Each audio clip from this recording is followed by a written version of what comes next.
today and to have this chance to share a story. And my original story was how one voice can be a part of changing the world. One voice in 140 characters. But I'm changing that because I'm an educator and I can do that. I can change assignments. So I'm changing the story because it's more than just one voice. It's anyone's voice. And I think what hit me when my friend Mike Libby was talking this morning is that 95% of the individuals that don't engage in social media, I don't think it has anything to do with the tools. I don't think it has anything to do with they lack training. What they lack is belief in their voice. And every day I get to wake up, and the key is I get to do this job. I get to tell people they matter. I get to tell 5-year-olds that they matter and that the world is waiting for their voices. And I get to tell grown-ups, bigger than 5-year-olds, that they matter, that they're not just a small business and they're not just a teacher. I hate that word. I want to eradicate that word just, because you're not just anyone. You are someone. And you are someone that has a contribution that the world needs. And I think that as citizens of this amazing space, with the tools that we have privileged to be a part of, that we have a chance to let someone else know they matter. And a few days ago, I got that chance. I carry my computer everywhere because I call it my baby, even though I do have 2 Abby and Ronnie, no offense. But I carry this everywhere. It's my lifeline. And I don't take for granted 1 ounce of anyone's attention. And so I was very excited about this speech that I was able to do to 1,000 educators with the topic of trusting strangers. Because in schools we teach that strangers are bad and that the web is just full of these strangers in their pajamas tweeting at 7 a.m. in the morning, and that we miss out on all these opportunities to be moved and to help someone else know they matter and to matter to them. And so the speech was on trusting strangers, ironically. I didn't realize I'd be living that speech the night before. What added to the excitement is I was able to co-present with a friend of mine, Steve Barber. So it was the first time that we were able to draw a network of business and a network of education together. And I happened to have his presentation on my computer. And I left it on the airplane, literally. I left it on the airplane.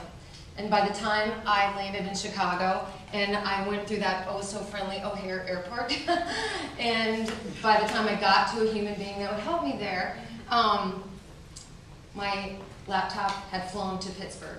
And then it visited Pennsylvania and multiple other places, and for 6.5 hours, I wasn't even sure if it was on the plane.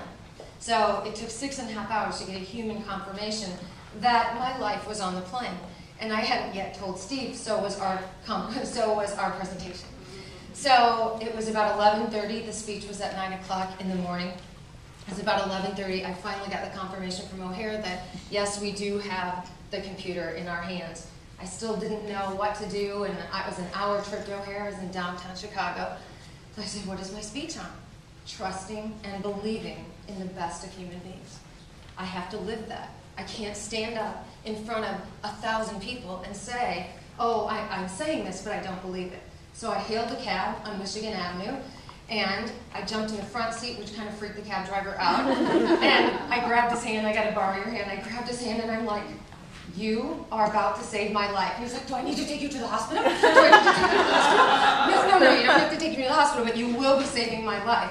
Here's what you're going to do. You're going to go to O'Hare, and you're going to get my baby. Probably not a good thing to say. Your baby's at O'Hare? I said, no, it's my computer, which is my baby. I call her my baby. And you're going to save it. You're going to go to O'Hare, and you're going to get my computer. You're going to bring it back, and here's why it matters.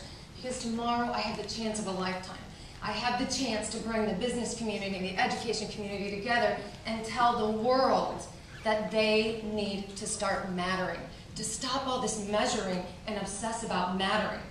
And the core of my speech is about the need to trust and believe in the best of people, the need to look one another in the eye and turn stranger in a nanosecond to friend, and to prove that that happens every day. So you are my friend, and you're going to save me.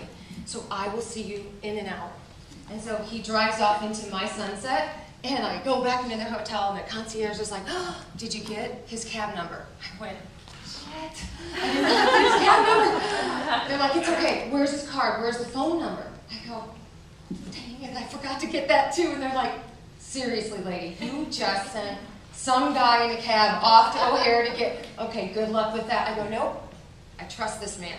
I believe in people. I trust him. I looked into his eyes, I held his hand. He will be back here in an hour. And they're like, we'll see that. So I waited with them in the lobby for an hour and gave them a little lesson on Twitter, and went upstairs, and then I brought my computer because you have to see this. So, well, right before he was there, when he got to O'Hare, he calls me, he's like, Angel, I got your computer, I got your baby in my hands, I'm going to send you a picture of your baby. So he sends me a picture of my baby. I'm like, that's her, bring her home, bring her home. He's like, I'm on my way. So about 2 minutes before he gets there, he drives up, he goes, Angela, I'm almost there, it's going to be okay. She's coming to you, and I'm like, okay. So when I walked out of the hotel, this is what I saw. Like a scene from Pretty Woman. But it was like 1:30 in the morning. He's holding my computer like this with his legs crossed. I hope I don't fall. Laying on his cab, just waiting for me. My computer in his hands. And I just hugged him. I first kissed my computer. I hugged him. I burst out crying. And then I went to take a picture with my camera phone, but then my camera phone was dead, and I forgot the cord on another plane, which is just another story. But the message and the moral of this story is that if you give someone, anyone, a chance to matter, they will exceed your expectations. I get to do that every day, and so do you. You get to make someone matter. So the next time someone says, this is what I had on my hamburger, or this is what I put in my coffee, it's not silliness. It's human beings fighting for the right to matter. They're fighting in the world to say, I exist, and you have a chance. You have a chance when somebody shares that tweet about their coffee or about the cute shoes that they just bought. These are very cute. You can say, wow, I noticed you. I see you. I'm so glad you came today. And so I'm saying that to you. I see you. I noticed you. You're giving up your most precious commodity today, which is your attention. I will never take that for granted. And it is an honor to stand here. It is an honor to share this story. And if I had a picture of my friend, my cab driver, I would show this, because he is anybody, he is everybody, and this is our chance to be the kind of world that we deserve and the kind of world that we dream it to be. So, you matter. I just want you to know that. I don't know if that's 10 minutes or not. Because I usually, oh my God.